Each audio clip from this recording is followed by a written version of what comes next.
दुलारा करेंगे। सियावर पुकारा करेंगे। श्री मिथिला अवध में गुजारा करेंगे। सियावर सियावर सीताराम सीताराम सीताराम सीताराम सीताराम सीताराम सीताराम जय सीताराम। सीताराम जय सीताराम। सीताराम जय सीताराम। सियावर सियावर पुकारा करेंगे। श्री मिथिला अवध में गुजारा करेंगे। सियावर सियावर सियावर सियावर।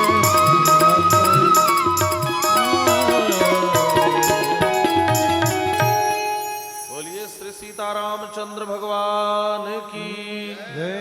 भगवान भोलेनाथ की जय। यज्ञ नारायण भगवान की जय। सब संत भगवान की जय। श्रीमद् वाल्मीकि रामायण की जय। आज के आनंद की जय हो। जय जय श्री सीताराम। नमः पार्वती पतये हर हर महादेव। आरती बोल लीजिए आप बोलिए। बोलिए व्यास जी महाराज की। महाराज जी, मेरे श्रवण और मेरे नेत्र आपस में तर्क कर रहे थे। आपको देखने से पहले और सुनने से पहले, आपको सुनकर के और आपको देख करके मेरे नेत्र और श्रवणों का तर्क समाप्त हो गया।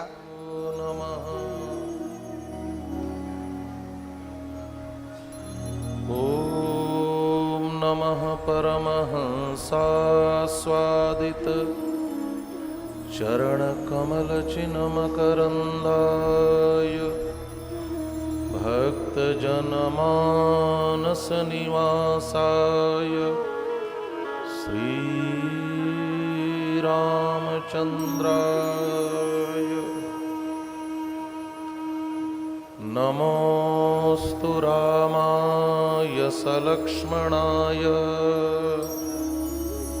देव्यै च तस्यै जनकात्मजायै नमोस्तु रुद्रेन्द्रयमानिलेभ्यो नमोस्तु चन्द्रार्कमरुद्गणेभ्यः जानकी जीवनं वन्दे माण्डवी प्राणवल्लभम् उर्मिलारमणं वन्दे कीर्तिकान्तं नमाम्यहम् भवानी शङ्करौ वन्दे श्रद्धा विश्वासरूपिणौ याभ्यां विना न पश्यन्ति सिद्धा स्वान्तस्थमीश्वरम् उल्लङ्घ्य सिन्धो सलिलं सलीलं यः शोकवहनिं जनकात्मजाया आदाय तेनैव ददाह लङ्काम् नमामि तं प्राञ्जलिराञ्जनेयम् कूजन्तं राम रामेति मधुरं मधुराक्षरम् आरुह्य कविताशाखां वन्दे वाल्मीकिकोकिलं वन्दे वाल्मीकिकोकिलम्। आइए, हमने कुछ कहने के लिए मंगलाचरण किया है, आप लोग को सुनने के लिए मंगलाचरण करें। सभी लोग ठीक से पांव मोड़ कर बैठ जाएं, हाथ खोल कर बैठ जाएं और बड़े भाव से करतलत ध्वनि करते हुए, ताली बजाते हुए 2 बार भगवान नाम का आश्रय लें। पुनः श्री रामायणम के माध्यम से भगवान श्री राघवेंद्र की कथा सुधा का पान करें। आवाज गूंज रही है, कुछ समझ में नहीं आ रहा।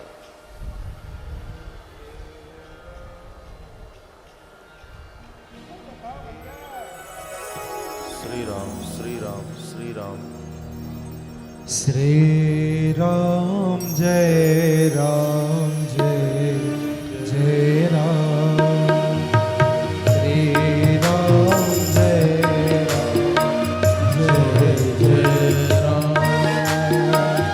श्री राम जय राम बेस कम करके देखो, बेस। जय राम।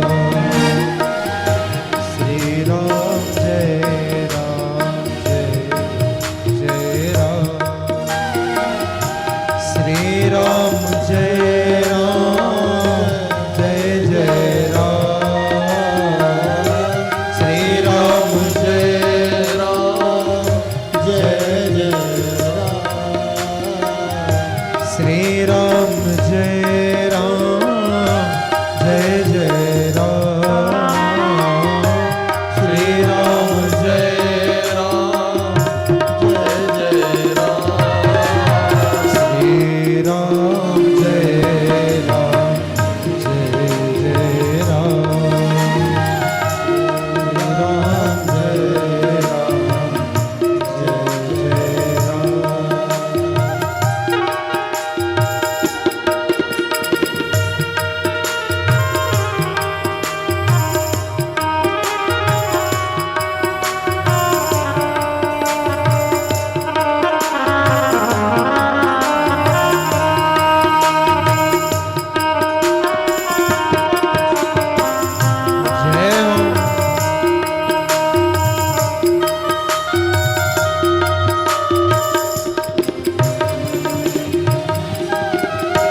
कौशल्या के प्यारे राम।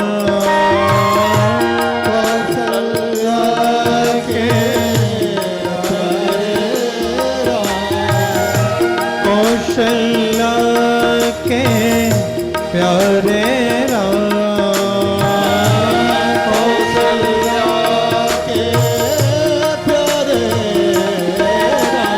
दशरथ राज दुलारे राम। दशरथ राज दुलारे। श्री राम जय जय राम।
राजा भारती परमहंस गुरु जी और जिनकी श्रम साधना से, जिनकी परम तपस्या से आप सबके जीवन में यह अभूतपूर्व कार्यक्रम समुपलब्ध हुआ, ऐसे तपःपूत महात्मा अनंत श्री समलंकृत स्वामी श्री शोभानंद भारती जी महाराज, परम पूज्य श्री मौनी बाबा जी महाराज, मंचस्थ श्री सोवरन दास जी महाराज, आचार्य श्री लक्ष्मी नारायण दास राज पुरोहित जी, मोती महल भरतपुर एवं मंचस्थ समस्त संत वृंद, दूर दराज से पधारे हुए विद्वत वृंद, समुपस्थित भगवत कथा सुधा स्वादन परायण महानुभाव, आप लोगों को आवाज सुनाई पड़ रही है? नहीं, शब्द समझ में नहीं आ रहे, क्लियर कर दीजिए, क्लियर शब्द सुनाई पड़े, साफ साफ सुनाई पड़े। बोलिए भगवान भोलेनाथ की जय। श्री राम श्री राम श्री राम श्री राम। क्या कहा सुना हुआ?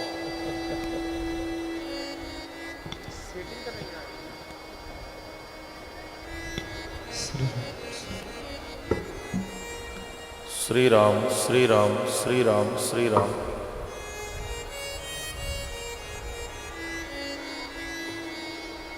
एक बार जोर से जयघोष बोलिए, बोलिए श्री हनुमान जी महाराज की, भगवान भोलेनाथ की जय। श्री राम श्री राम श्री राम श्री राम। बहुत कठिन है, साउंड सिस्टम सही नहीं किया आपने। श्री राम श्री राम। भगवान भोलेनाथ की दिव्य कृपा के प्रतिफल के रूप में 1101 कुंडीय रुद्र महायज्ञ के इस दिव्यतम आयोजन पर समायोजित कथा ज्ञान यज्ञ में आप सबने अपनी सहभागिता निभाई है। आज आप सब भी लंबी शोभा यात्रा से थोड़े थके हुए हैं और जल्दी जल्दी में सारे कार्यक्रम आज प्रतीकात्मक रूप से आरंभ किए जा रहे हैं। थोड़ी देर के लिए आप लोग शांत चित्त, दत्त चित्त, एकाग्र चित्त, भावचित्त और समाहित चित्त होकर बैठें और आइए श्री राम कथा की मंगल मंदाकिनी में प्रवेश करें। अब जितनी बात समझ में आए और सुनाई दे उतने सुन और समझ लें आज के लिए, कल से और सुस्पष्ट होगा। बोलिए श्री राघवेंद्र सरकार की जय। यज्ञ नारायण भगवान की जय। देखिए, जीवन में ज्ञान की अतिशय उपयोगिता है। भगवान वेद कहते हैं ऋते ज्ञानान न मुक्ति ही, उस सत्य के ज्ञान के बिना मुक्ति संभव नहीं है। कुरुक्षेत्र के रणांगन में अर्जुन ने हथियार डाल करके कहा, केशव, स्वजनों का रक्तपात करके राज सत्ता प्राप्त करना उचित होगा। भगवान श्याम सुंदर ने कहा, अर्जुन तुम करोगे क्या? अर्जुन ने कहा, इससे तो अच्छा मैं सन्यासी हो जाऊं।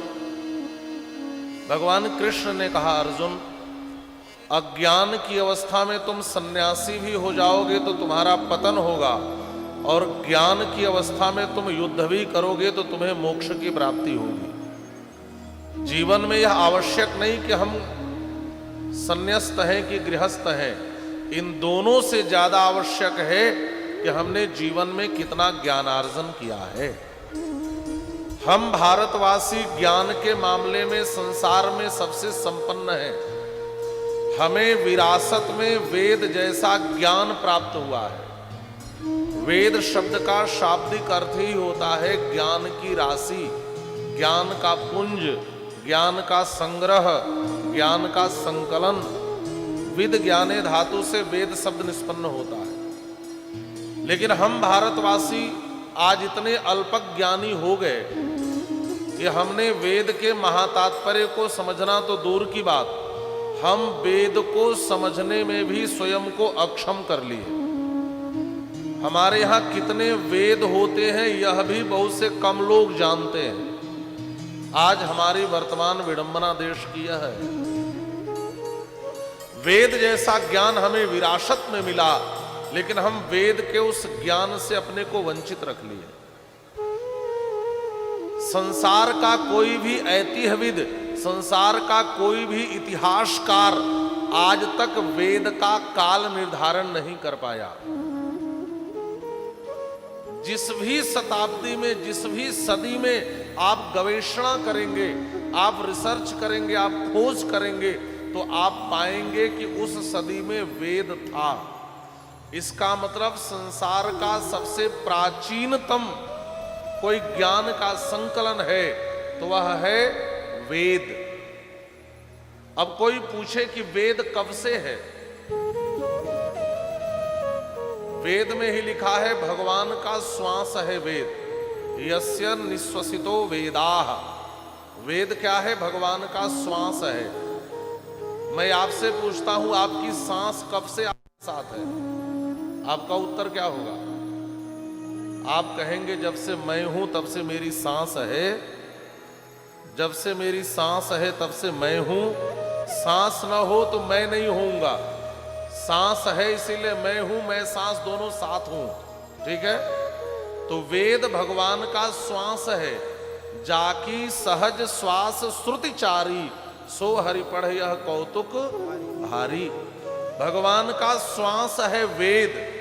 तो वेद कब से है? का जब से भगवान है।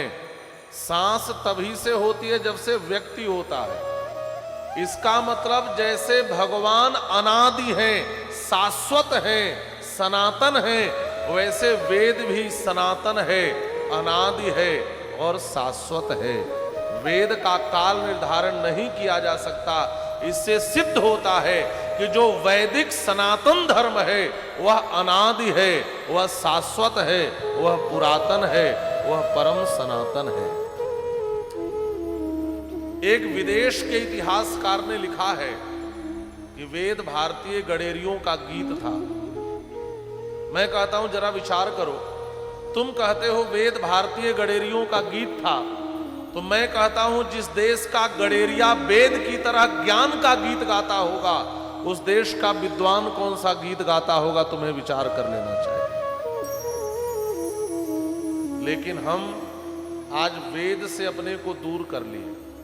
यदि हमारे यहाँ यज्ञ के आयोजन न हो, हमारे यहाँ ज्ञान का आयोजन न हो, तो हमें पता भी नहीं चलेगा कि हमारे यहाँ वेद नाम की भी कोई वस्तु है।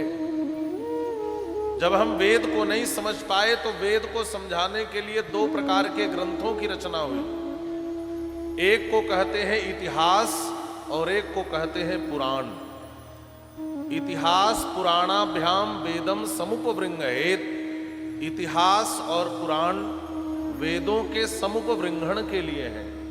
वेदों को सरलतम ढंग से समझाने के लिए हमारे यहाँ इतिहास और पुराण, ये दो प्रकार के ग्रंथों की रचना हुई। बात समझ में आ रही है? श्री राम श्री राम। जीवन में कथा की उपयोगिता है। आप सोच रहे होंगे इस यज्ञ से लाभ क्या है। आप सोच रहे होंगे कथा सुनने से लाभ क्या होगा। आप सोच रहे होंगे धार्मिक आयोजन का लाभ क्या होगा। थोड़ा सा विचार करें।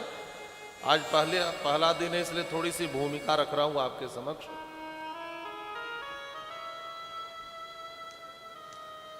एक जगह कथा हो रही थी तो एक व्यक्ति ने पूछा, एक दुकानदार ने पूछा कि एक कथा किस लिए, यज्ञ का आयोजन किस लिए। तो हमने पूछा बताओ तुम्हारी दुकान किस लिए।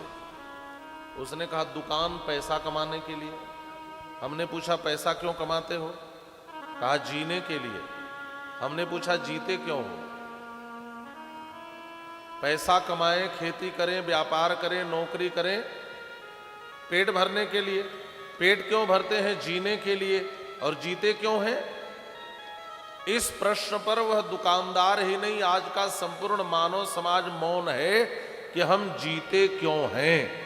हमने कहा आप जीते क्यों हैं, यही बताने के लिए यज्ञ का आयोजन है, यही बताने के लिए कथा का आयोजन है कि आपके जीवन का उद्देश्य क्या है। खेती करना, व्यापार करना, नौकरी करना, पैसा कमाना, पेट भरना, 2-4 बिल्डिंग बना लेना, कुछ बैंक बैलेंस बना लेना, बाल बच्चों की शादी कर लेना और मर जाना, क्या इसके लिए मानव जीवन मिला है? कि मानव जीवन का और कोई उद्देश्य है? यह मानव जीवन हमें क्यों मिला है, यह बताने के लिए इस यज्ञ का आयोजन है कि मानव जीवन का लक्ष्य क्या है, मानव जीवन का परम कर्तव्य क्या है।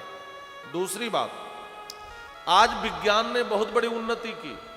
आज हर चीज को सुरक्षित रखने का प्रयास किया जा रहा है। दूध न बिगड़े इसकी हमें चिंता है, सब्जी न बिगड़े इसकी हमें चिंता है, घर में भोजन खराब न हो जाए इसकी हमें चिंता है। और आज वैज्ञानिकों ने मशीनें बना ली, फ्रिज बना दिए, रेफ्रिजरेटर बना दिए, लेकिन दुनिया में कोई ऐसी मशीन बनी है जिसमें हम आदमी को डाल दें और आदमी न बिगड़े? ऐसी कोई मशीन है जिसमें हम मनुष्य को डाल दें और मनुष्य न बिगड़े? मनुष्यता को बिगड़ने से बचाने के लिए ऐसे यज्ञ और कथाओं का आयोजन हमारे देश में अनंत काल से होता आ रहा है। एक कार्यक्रम मानवता को बचाने के लिए है, एक कार्यक्रम मनुष्यता को बचाने के लिए है, यह कार्यक्रम आदमियत को बचाने के लिए है। तीसरी बात, आज विश्व में कोई भी सभा होती है तो उसमें ग्लोबल वार्मिंग की बातें होती हैं। ग्लोबल वार्मिंग आप समझते होंगे, आज दुनिया का सबसे बड़ा खतरा है पॉल्यूशन, प्रदूषण। हमारे भारत की गंगा, यमुना जैसी नदियां प्रदूषित हो गई, हमारे देश की पवित्र नदियां प्रदूषित हो गई, हमारे देश के बहुत से शहरों में दिन में काला धुआं जैसा अंधेरा छाया हुआ है। चाइना के बहुत शहर में, संघाई आदि में दिन में अंधेरा दिखता है। इसका कारण क्या है? आज संसार में बहुत प्रदूषण हो गया, हमारी नदियां प्रदूषित हो गई। आज हर सरकार प्रदूषण को दूर करने के लिए अभियान चला रही है, बहुत से अभियान चलाए जा रहे हैं, लेकिन थोड़ा सा विचार करना, केवल बाहर ही प्रदूषण नहीं है, हमारे भीतर भी प्रदूषण है। काम का प्रदूषण, क्रोध का प्रदूषण, लोभ का प्रदूषण, मात्सर्य का प्रदूषण, ईर्ष्या का प्रदूषण, द्वेष का प्रदूषण, ये सब भीतरी प्रदूषण है। आपने कभी विचार किया भीतर के प्रदूषण को कैसे दूर करें? कहा बाहर के प्रदूषण को सरकार के अभियान से जुड़कर दूर आप कर सकते हैं, लेकिन भीतर का प्रदूषण अभियान से जुड़ने से नहीं होगा। भीतर का प्रदूषण तो भगवान से जुड़ने से दूर होता है। और यह यज्ञ का आयोजन, यह कथा का आयोजन, यह ज्ञान यज्ञ का आयोजन, यह आपके भीतर के प्रदूषण को दूर करने के लिए है। हमारे पूज्य महाराजश्री पूज्य श्री राजा भारती परमहंस गुरु जी कह रहे थे कि महाराज जी, इस कार्यक्रम का उद्देश्य यह भी है कि आज समाज बिखर रहा है, आज परिवार बिखर रहा है, आज आदमी आदमी दूर हो रहा है, आज परस्पर सौहार्द खत्म हो रहा है। समाज में सौहार्द कैसे बने, समाज में परिवार एकजुट कैसे हो, समाज में हम एक दूसरे से प्रेम कैसे कर पाएं, इसके लिए दुनिया में कोई आयोजन होता है क्या? इसके लिए तो कोई ऐसा संत निकल करके आता है, इसके लिए तो कोई मौनी बाबा जैसा संत समाज में आगे आता है और सारे समाज को जोड़ करके एक कर देता है। महाराज, एक संत समाज में जब उठकर खड़ा होता है तो सुसुप्त मानवता को वह जागृत कर देता है, सोती हुई चेतना को वह जगाता है। ऐसे कार्यक्रम हमारे सुसुप्तावस्था से हमें जागृत करने के लिए होते हैं।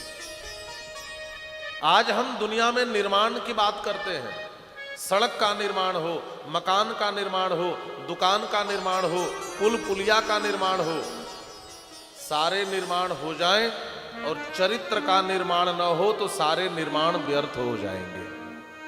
ध्यान से सुनेंगे। रावण मंदोदरी से कहता था, मंदोदरी राम के पास क्या है जो राम हमसे जीत पाएगा? ध्यान से सुनना। उस तपस्वी के पास क्या है जो हमसे जीत पाएगा? ज्ञान में मैं बड़ा हूं, उम्र में बड़ा हूं, अनुभव में बड़ा हूं, संपत्ति में बड़ा हूं, हमारी सेना बड़ी है, लंका का खजाना बड़ा है, वह तपस्वी हमसे कैसे जीत पाएगा? लेकिन एक ऐसा क्षण आया कि रावण मारा गया और विजय भगवान श्री राम की हुई। मंदोदरी रोती हुई आई है और मंदोदरी ने कहा, महाराज आप पूछते थे कि श्री राम के पास क्या है। महर्षि वाल्मीकि ने लिखा है, मंदोदरी रोती हुई कहती है, महाराज त्रिभुवनम तो त्वया जित्वा, आपने त्रिभुवन को जीत लिया लेकिन आपने अपने इंद्रियों को नहीं जीता। ध्यान से समझेंगे। त्रिभुवन को जीतना आसान है, इंद्रियों को जीतना बड़ा कठिन है। आप त्रिभुवन जेता हो गए, इंद्रिय विजेता नहीं बन पाए। आप पूछते थे आपके पास क्या ऐसा नहीं है जो राम के पास है। मैंने जीवन भर समझाया, आप नहीं समझे।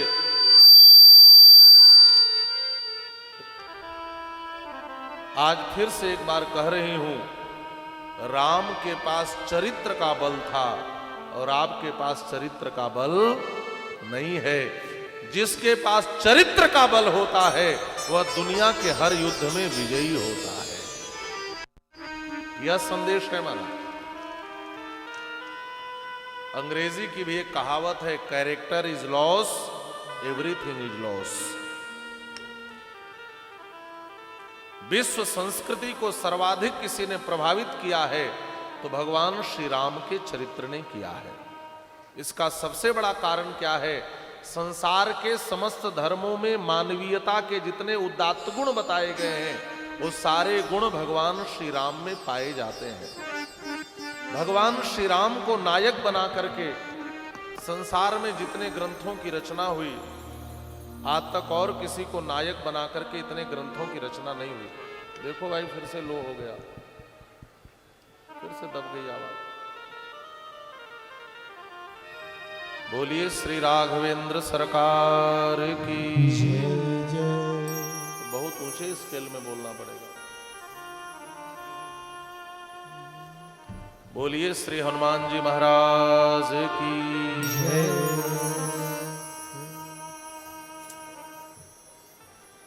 पूज्य महाराज श्री ने कहा कि हमने पूछा कि महाराज जी, राम कथा के दो समाज में सुप्रसिद्ध ग्रंथ हैं वर्तमान में। एक श्रीमद्